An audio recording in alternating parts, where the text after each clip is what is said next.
Hey, everybody. Thank you for joining us for today's episode of Certainty Talks. On the show, we talk about certainty, a topic that feels more important today than ever before, but all in all, always an important topic. Got my good friend and business partner in the Whale Club here, Mr. Paul Sparks himself, not only a successful real estate investor, but also a certified certainty advisor, and he's got that shiny new plaque to show it off as well.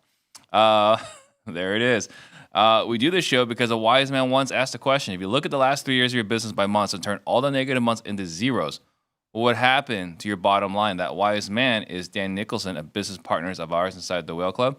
And we're here to help you achieve financial certainty by rigging the game in your favor.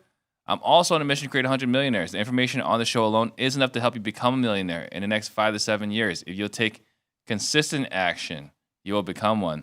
And you get value today, please subscribe right now. That way we can all grow together. And as Paul and I are talking, it might sound like we're speaking a totally different language. That's okay. All we ask is that you keep the loop open, absorb as much as we can, and then, write your takeaways in a live chat on the side. Today's show, we're calling it is How We Fell Victim to the G.I. Joe Bias. But before we get into that, Paul, what is your 6-word update? 6-word update. I told y'all nuggets and 6. I don't like this guy. All right. Well, Steve, apparently I found out that he has sealed up all of his tear ducts. He cannot cry. I tried to make him cry with nuggets and 6, but it's just not possible. So yeah, that was a very mean text message last night. Even pounding the Suns by 30 at halftime. So man, that was a nice win. Yeah, it was a nice loss. So mine is the best laid plans don't work. And that is everything has to be right. The more things have to be right, the less likely it will. So we put it all on the line, and putting it all on the line, we knew we had no depth.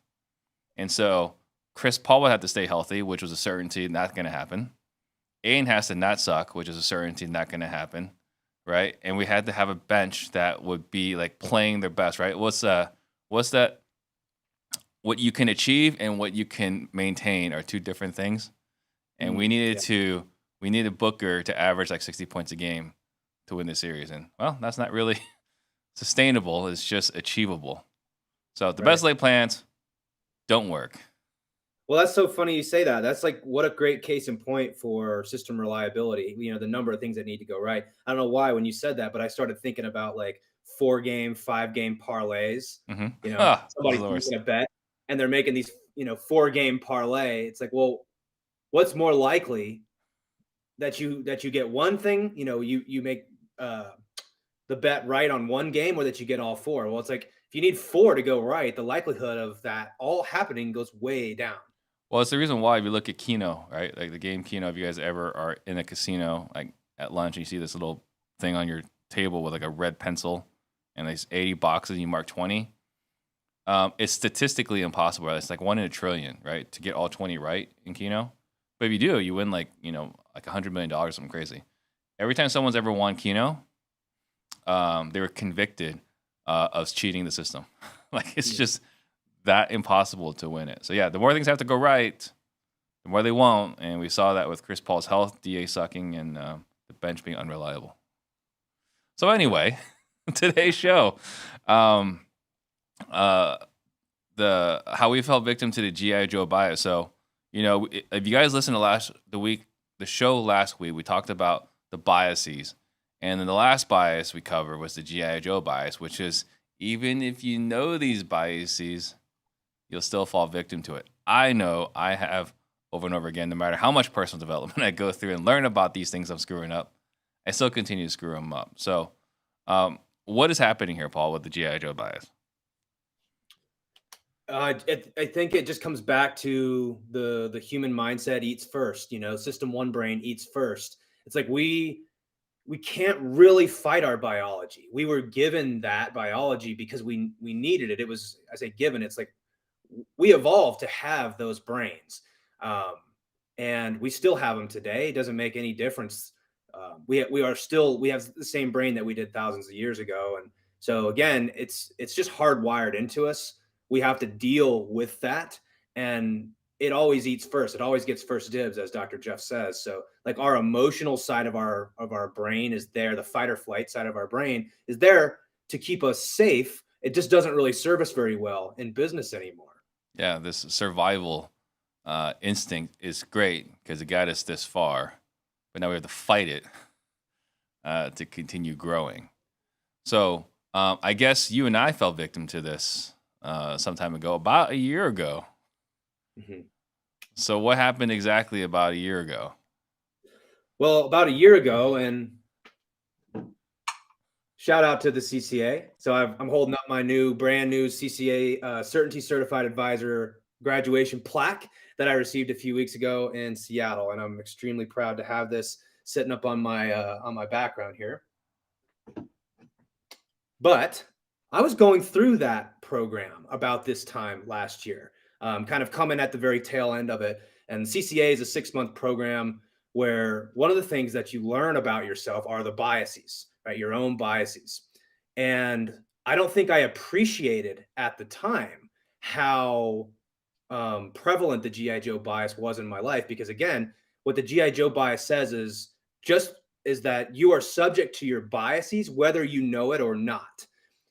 So for example, Steve and I are going to talk about how, and you guys have heard us probably reference the framework CASE. So we think of CASE as a kind of an overarching way to approach problem solving. And anytime you're going to do anything new, we always say make your case. So the C stands for collect, A stands for analyze, S strategize, and E execute. And Steve and I, because we're so biased towards action and quick start and like, that sounds like a cool strategy, let's just go do it. Mm-hmm. Even though I was literally going through the CCA at the time, it should have been the best time for me to have spotted that bias showing up in my actions. I still didn't. And what happened was we ended up starting the Whale Club as a way to build a business treasury, as we like to say, with blockchain and crypto and all this sort of stuff, right? It was the strategy that we had learned as a result of the underlying operating system. And so we went out and we basically built, I say built, like when Whale Club started, it's really funny. Like, I don't know if we've talked about this story on this show, but I basically just hit you up on Facebook one day and was kind of like, hey, you don't really know me, but I need 15 minutes of your time because I've got this incredible strategy that I know how to do. And I'm making all this money in crypto and I need to show it to you because I saw you talking about a bunch of crypto stuff, but it was like NFTs and all sorts of stuff, in my opinion, that's not exactly as relevant, let's just say, as what I had to show you. And of course you were like, oh, strategy? That sounds great. Let's jump right in. Yeah. Well, absolutely. Right.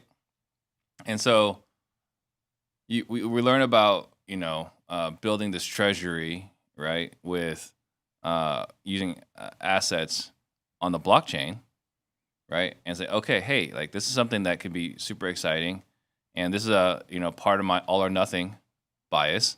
Is like, oh, I can go more or less to the moon with this. Now, not to the moon, but pretty aggressive growth, right? And so we look at this and we say, oh, let's go really hard on this. Let's push this product or push this idea really hard. And as a matter of fact, the Whale Club was created, right? Around this idea, I was like, hey, let's go help other people do these same things. And so there was this strategy of like, hey, let's go do this thing.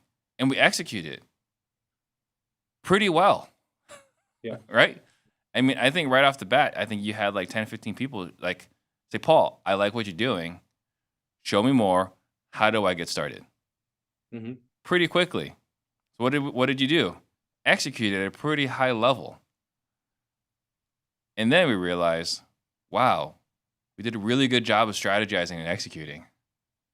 But we missed a couple of letters there. Yeah, and the reason we missed the reason why we were successful in that space, because what Dan and Nick and Randy teach in the CCA is not real estate. It's not crypto or blockchain or any of this stuff.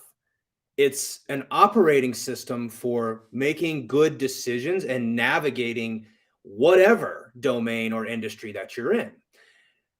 And we just so happened to find success applying that in the blockchain space. We also found a lot of success applying that in the real estate space. Mm-hmm. But like, I think it just speaks to how conditioned we are and how biased you and I are in particular Right. towards that's cool and all. Just tell me the strategy so I can go execute on it. Yeah. And at the So time, that's blockchain. So if you guys, at least those of you guys watching live, right? If you've ever experienced this, like comment, let us know. Because this whole deal where like we know this about ourselves and we're even learning frameworks on how to better prevent these things from happening. We continue to do it. And this is the G.I. Joe bias we're talking about. It's the G.I. Joe bias. And, Yeah.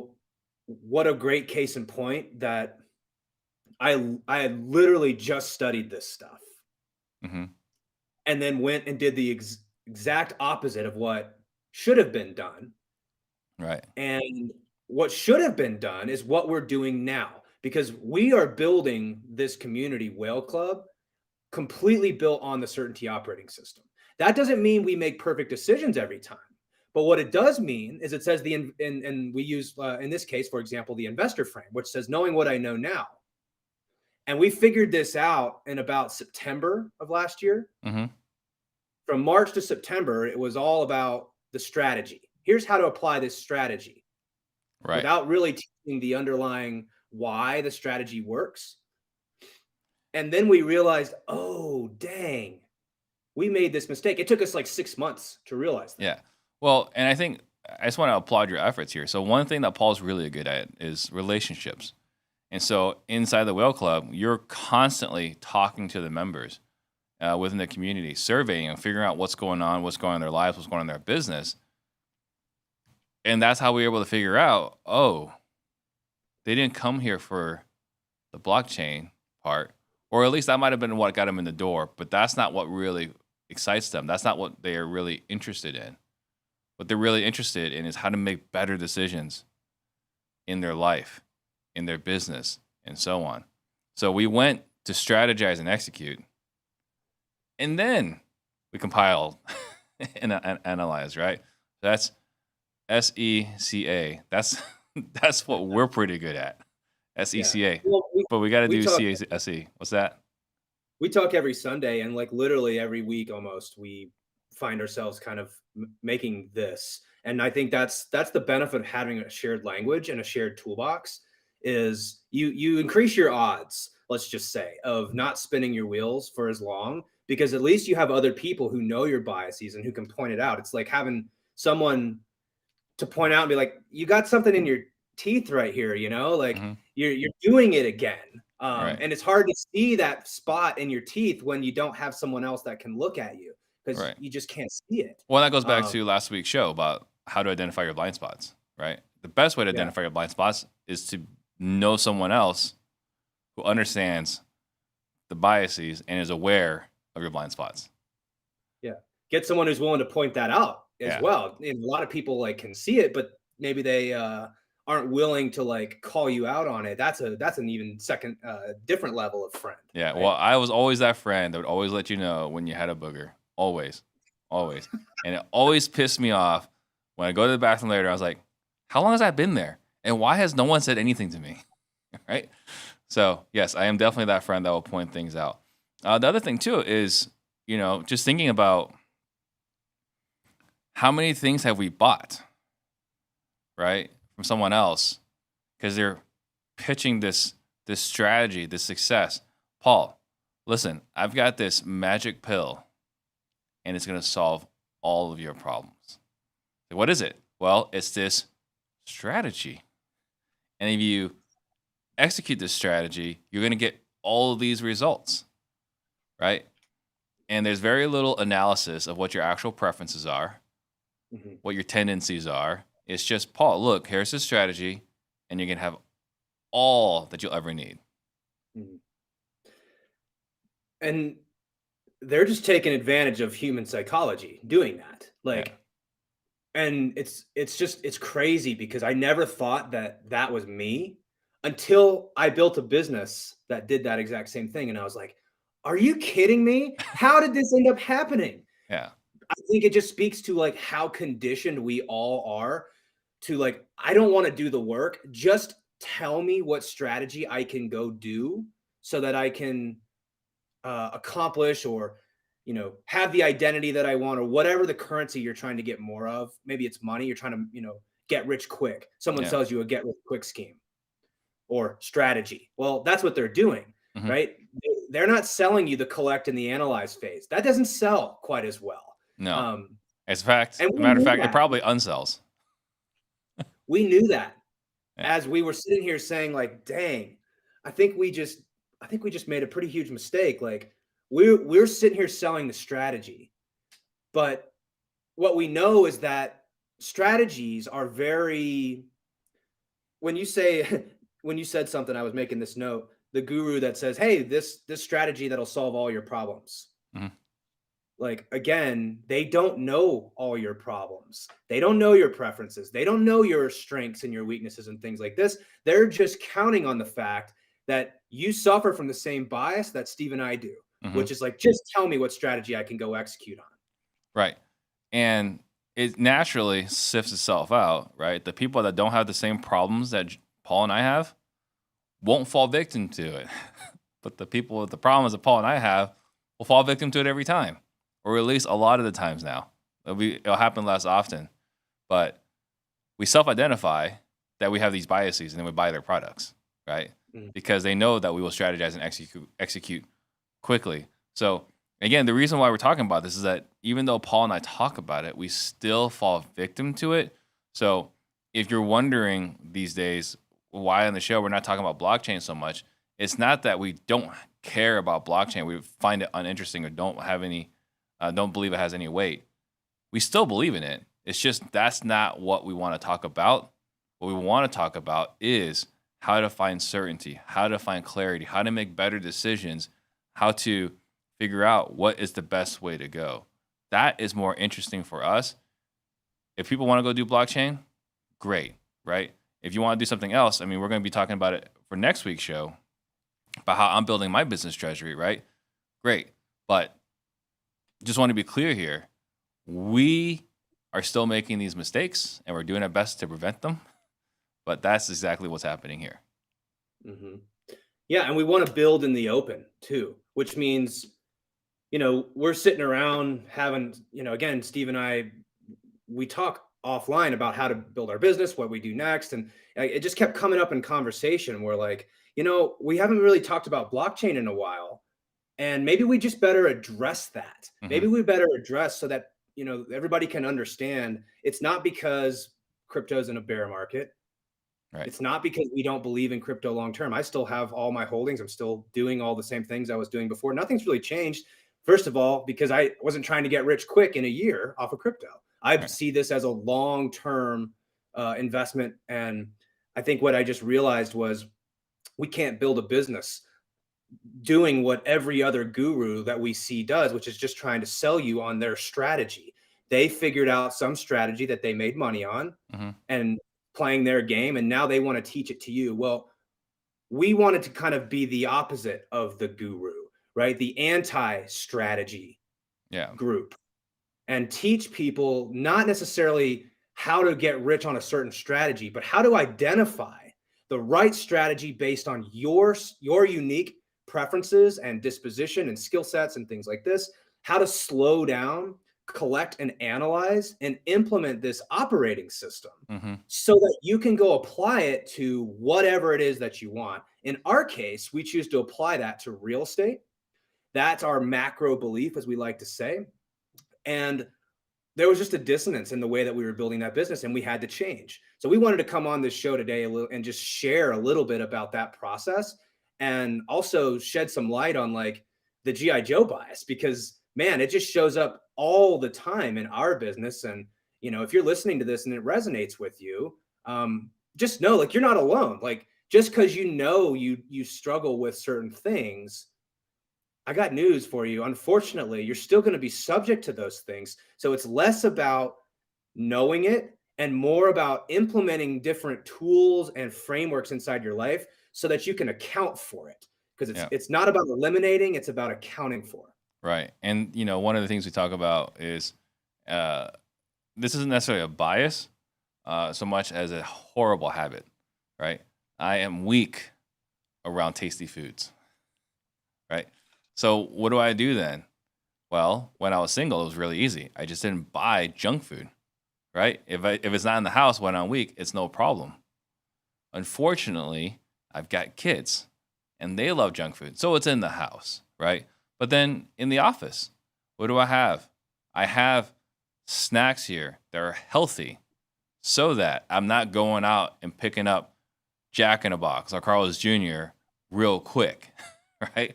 I've got healthy snacks here to help me sustain until I go home. So those are, how do I prevent bad things from happening? So I wouldn't say a weakness for tasty foods is not so much a bias, so much as it's a weakness I have. I have incorporated the parenting frame to prevent bad things from happening. And how do we do that? And we're talking about how do we apply that with our business. Bad habits, right? And just learning how to I have the same habit as well, except for mine is chocolate. Mhm. And like when my wife brings chocolate into the house, it's like I turn into this monster that she's it's like an hour later I'm whining because my stomach hurts. She's like, yeah, you just ate a pound of chocolate, dude. Like, what do you know? So I'm always like, hey, you can't bring chocolate into the house because I have literally no control over this. And she's like, well, I do, and I'm gonna eat some, and I'm gonna eat a little bit every night. And I'm like, I guess you're just gonna have to deal with a fat, out of shape husband for the rest of your life because I have no control around chocolate. Yeah. So Well, I don't know. or she's not going to have a bite every night if Paul eats it in one night. That's true. Yeah. So, but going back to what we're talking about, for us again, strategize and execute. That's our tendency. If you're an entrepreneur, I think that's most people's tendencies. So, right now, topics are really hot.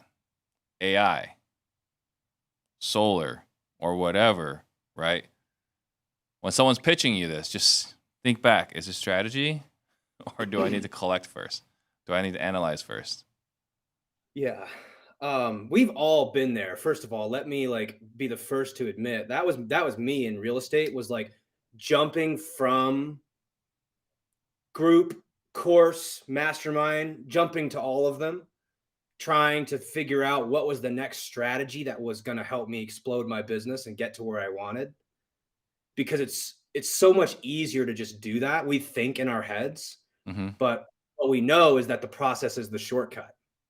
So we're all looking for this shortcut. I don't really want to do the work. If I just learn this one strategy, not hating on it, but creative finance is sold as this magic pill Mm-hmm. that just add creative finance. You're going to do all these deals and all this cash flow and look at all these people who are doing these deals. And of course they're trying to make it seem like you're behind, you don't know how to do creative finance deals. Mm-hmm. Well, you better buy my course and I'll teach you how to do it. Right. And so no knock on creative finance, but what I am trying to say is all of these strategies are valid. The question is which one of them is actually useful to you and your life and your own unique preferences and abilities and things. But the problem is we don't slow down. Back on the road, rendezvous dashboard. Here we go. Rejoin. Boom. Hey, Uh-oh. Are we back on, John? we're back on. Thank you. All right. Yeah. So we were talking about, we're not bad mouthing anybody per se, as we're just saying be aware of the messaging, right? Because I think what we were talking about a couple other biases that we fall victim to, right? And again, just catching up, a GI Joe bias. All we're saying GI Joe bias is that there are other biases you already fall tendency to, and you'll still fall victim to them, right? So we're gonna pick on Paul here, right? Recency bias, FOMO, right? And then quick start, right? Like let's move quickly. So when you hear these other things from other people, ask yourself, are you jumping on this because you're afraid to fall behind? I don't have this strategy. Oh my God, I'm gonna be losing all this money. Recency bias. Am I interested in this because it's always going to be relevant, or am I interested in this because right now I'm hearing so much about it? Yeah, land is what that is What's today. that? You hear all these people talk about land Mm-hmm. and flipping land entitlements, all this Mm-hmm. sort of stuff. And Yeah. again, immediately you're like, I should be doing land. Mm-hmm. Yeah. Maybe I could make more money if I just found that strategy. Mm-hmm. So yeah, to your point, like we're not bad mouthing the strategy. That's not what it is. It's just the order of operations, right? It doesn't go strategize, execute, collect, analyze. There's Mm-hmm. a reason why it's called. You got to make your case for it. Yeah. It means you've got to collect. And when I say collect, that's a broad term. Collect information about yourself. Collect information about your business. Collect information about the life you're actually trying to build and the business that you actually want long term. Um, because there's trade-offs to everything. So when you jump from strategy to strategy to strategy, trying to find that magic bullet, or how about this? How about marketing? It's we started off cold calling and texting, and that doesn't work. So now we try direct mail, and that doesn't work. So now we try SEO, and that doesn't work. So now we try TV and radio, and you're just jumping from strategy to strategy to strategy, as opposed to saying like, what's the strategy that I'm going to like kind of make my stand on? How do I don't know how to say that. Going all in Plant makes your sense. flag in the ground. Plant your flag in the ground, right? You go all in once you know the strategy, once you have a preponderance of data, as Dan Yeah. would say. You have this preponderance of data. Now we want to just kind of execute, right? Execute on it. Yeah. But And I then jumping from marketing channel to marketing channel because I was just trying to find that magic bullet that was going to eventually, save my business. so some people, I've had a lot of people ask me in the past, how do you identify the mentor? How do you identify the people you want to learn from? Right. And what I always said was, well, study them, figure out if that's the person living the life you want to live. What I failed to think about was take a step back. What do you want? Because I've always been pretty clear on what I wanted, right? But to your point here, we don't even all necessarily know what we want. So step one is compile what you want, right? And then step two, including your biases and preferences. And then step two, whoever you're learning from, see if they're doing what you want, right? Like if someone is preaching a lifestyle, or let's just say you want to have the laptop, cell phone lifestyle where you can do business anywhere. Don't learn from a guy that's grinding all day every day. Right? If you want to have work-life balance, right? If that's something that's important to you, don't buy the courses from the guy in the Lambo, right? With all the hot women around him.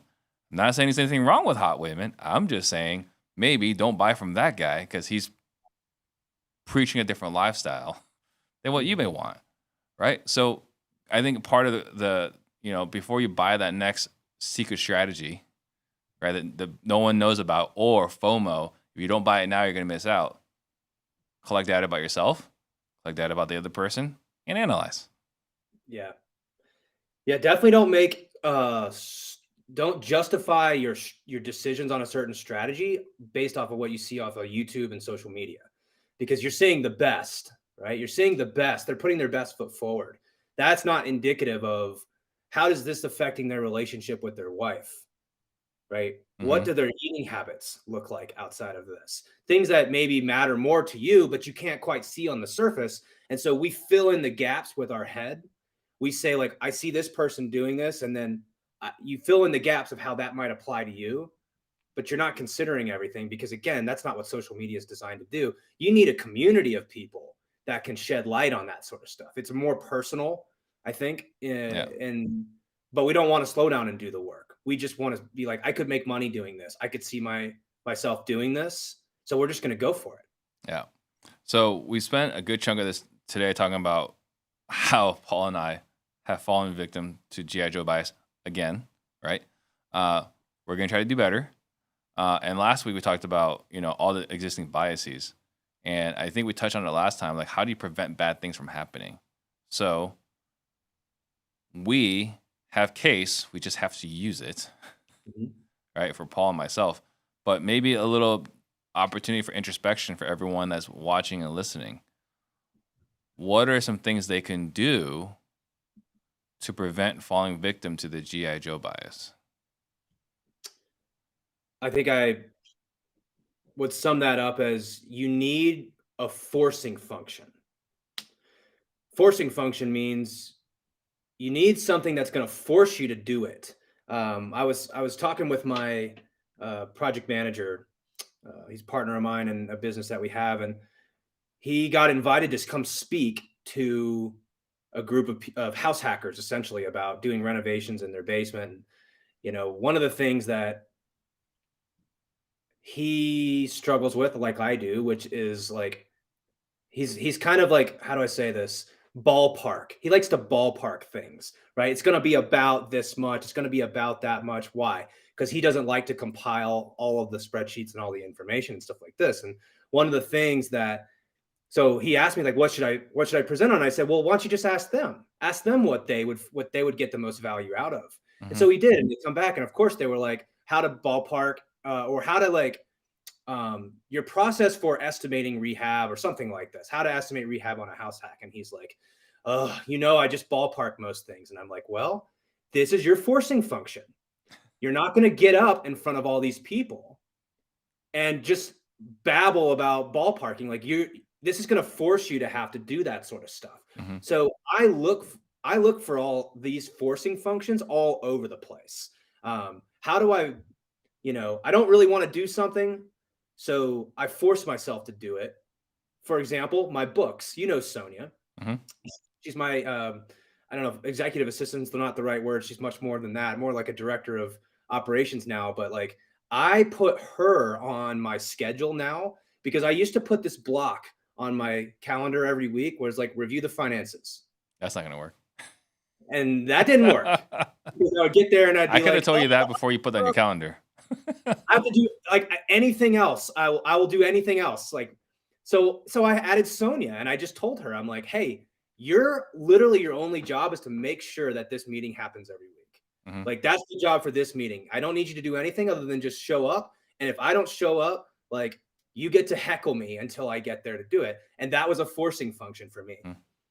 Long-winded way of basically saying you got to find a forcing function for these things. Otherwise, your bias is going to creep in. And when it gets time to do that block on your finances and you don't want to do it, and your biases start flooding in, if you don't have a forcing function, you're likely going to fall victim to those. Yeah. No, that's a really good point. And that's kind of goes back to, like, again, cases effective for us. The impact filter, something I've used in the past, right? Like, why should we do this? Right now, if I have to sit down and if I'm willing to sit down and document why this is a good idea, that alone forces me to slow down and decide whether we should do something or not, right? So that impact filter kind of falls back in the case. But if you're not willing to take 15 minutes and write out why you want to do this, is it really worth doing?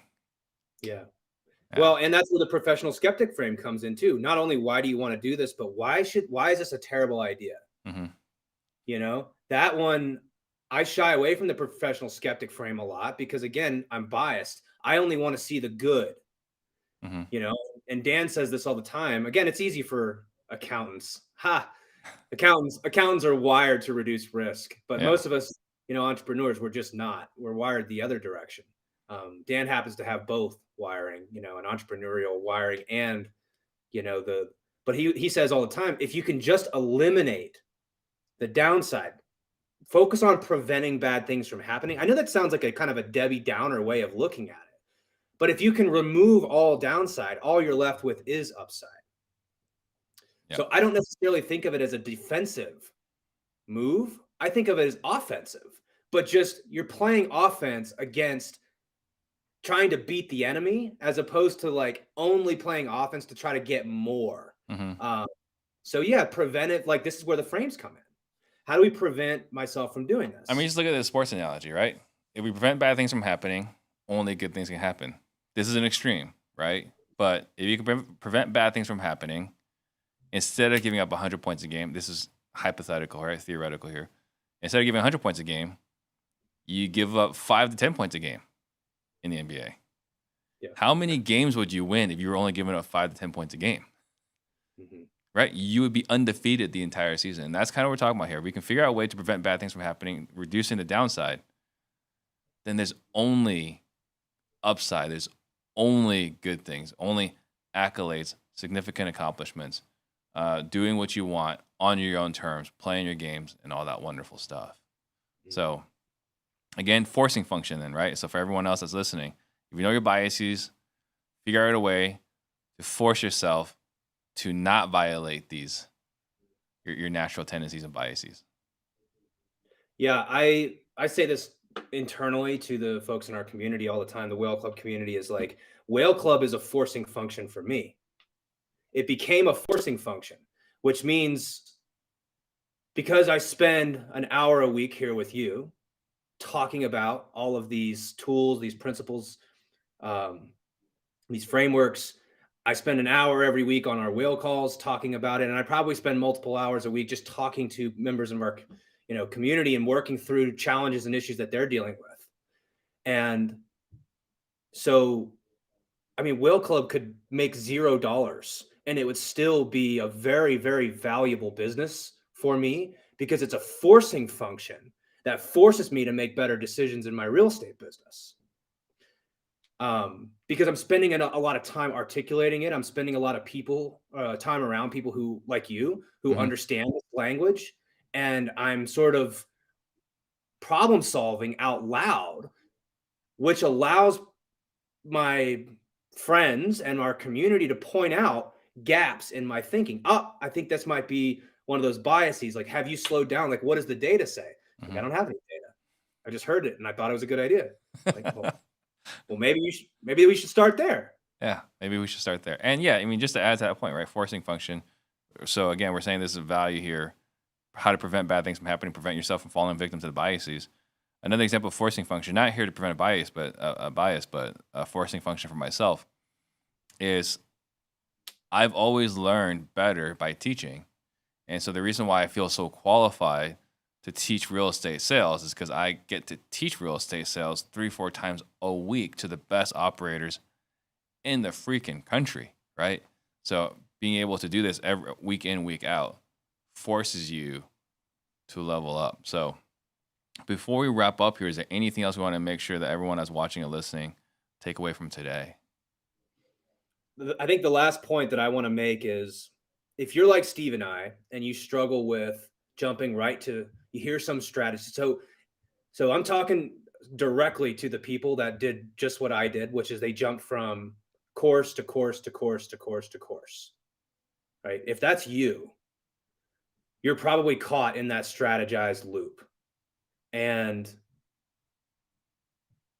the best thing you can do is to slow down and get clarity on your solvable problem, get clarity on your own biases, get clarity on what matters to you.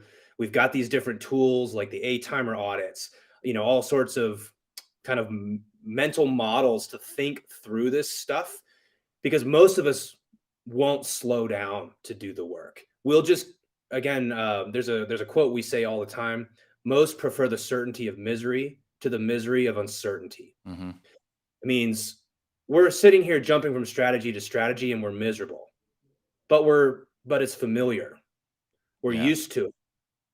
And it's much easier to just stay anxious and frustrated and jump from strategy to strategy than it is to stop doing that and slow down, because it's uncertain what the path forward is. And somebody out there is going to sell you something.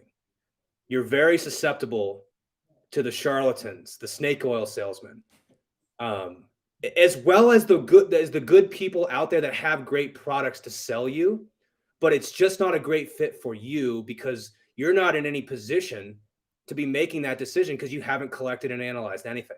You're just trying to strategize. So if that's you, recognize that jumping from strategy to strategy is almost guaranteed to continue creating misery. It's the certainty of misery. So there is a way out, right? Mm-hmm. There is a way out. The answer is to slow down and compile the information, without it seeming like we have all the answers. There's a book out there that costs like $13. You can go pick it up and learn about this stuff. That's what we have to sell you right now. Go read Rigging the Game. Of course, Steve and I don't benefit from that. Yeah. And go check out realestatecertainty.com. There's tons of these different tools. In fact, I've been doing these certainty strategy sessions with people. And I mean, the feedback is incredible. I'm just going to keep doing it until I decide I want to stop. Because I get it. It's a forcing function for me. Mm-hmm. So if you feel that, if you feel like you're jumping from strategy to strategy and you're trying to find that magic bullet and people keep exploiting that bias in you, you're not alone. I made that same mistake. I made it for years. Me too. I only broke the habit because someone was like willing to point that out to me. And they had a framework to be like, you see this right here, these 4 letters, CASE. You know what you keep doing? You keep skipping the C and the A. You're Right. just jumping right to the S and the E. Why? Because your hard wiring is taking over in most of these cases, and you're so desperate for that way out that you're super susceptible to someone selling you something, and that's what's happening. Yeah. Well, there's no dopamines in the C and the A. No, There's only dopamines in the S and the E. that's right. Because we're addicted to dopamine. Yeah. So yeah, Radix. no shame, no guilt here. We've all made this mistake. We have a process to help you overcome that. It's going to take time. Like that's the thing. Most of us want the easy answer. Just tell me what strategy. We don't have a strategy to sell you. That's why we had to shift our business. Mm-hmm. It's not a blockchain thing. It's not a creative finance thing. It's not a novation thing. It's not a wholesaling thing. It's not a development thing. It's a you thing. It's a learning how to align with your own you beautiful, unique disposition, getting clarity on those things.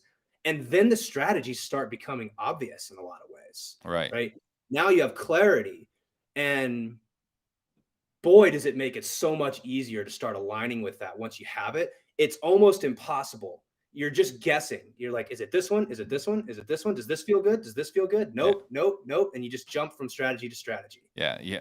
Not only the clarity, but what comes with it is the power, right? I think it's the power of knowing you and being you. There's so much power in playing your game. I think one of the biggest things, I shared this with Nick, was that one of the biggest takeaways for me in going to Grey Wolf Summit was that we all have permissions to be ourselves. And for whatever reason, we were looking for it externally. And what we're saying here is you have the permission. You don't need it. But if you don't have it yet, you have permission to be yourself. Mm-hmm. Yeah. Cool. So we'll wrap up here. What's that? That's good stuff, man. Yeah, I enjoy this because I'm just so passionate about it and that's what this represents to me. This plaque, Mm-hmm. like I carry this with so much pride because this was what was responsible for me breaking that cycle, learning that, right, you are the guy that prefers the certainty of misery. Mm-hmm.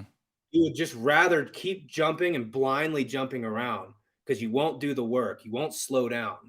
Once you slow down, I'm telling you, the amount of clarity that you'll gain from that to collect this information and then proceed, it's going to be worth it. Take the time to do it. And if you haven't picked up Rigging the Game, go do that. If you haven't checked out realestatecertainty.com, do that.